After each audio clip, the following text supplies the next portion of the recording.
রিয়ালুঙ্গির আব্বা ওরে ওই যে হেডগুলি করছস এই হেডগুলি তোরে লই তোরে কইলাম বলে মুন্ডু মানু ল ইটাও তুই করলে না তো ওখানে হে তো যায় এই হেডগুলি তো সারতে হইব বাচ্চাদের তো সার সুর দিতে হইব তোর এক ভাই ফাও ভাঙ্গা লুলো হইলিছে তোরে মুন হইবার কথা যদি কই এ তুই কষ্টে লাগবো তোর আদরের এক ভাই আছে কইছে এর একটু অভ্যেস কর তোর সাথে একটু কাম কাজ করা তুই দেও তুই রাজি না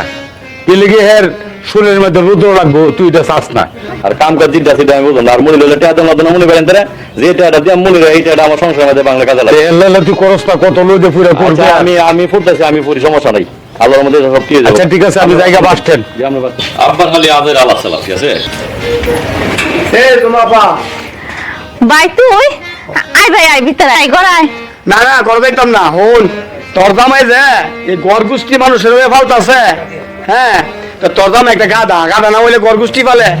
ভাই তুই ঠিকই কইছস আমার জামাই যে গাদা না হইতো তাহলে সদ্য গোষ্ঠী হুদ্দা ফালতো না ঠিকই কইছস এই যে আরো জন আছে না উচ্চ শিক্ষা শিক্ষিত হাতে কর্দা মাটি রক্ত দিত না আরে জন তো লুলা ফতিবন্দি গরম হয়েতে আরে জন নট আছে না 2 দিন পর পর বাহিরে আয় ওঠে আজকে হইছে জামাই বলে 7 দিন দিছে বলা হতেন আর আমার শ্বশুর কথা কি কইম সে তো হইছে এলাকা জননেতা কঠিন না হিন্দা খালি বাপ লয়ে ঘুরে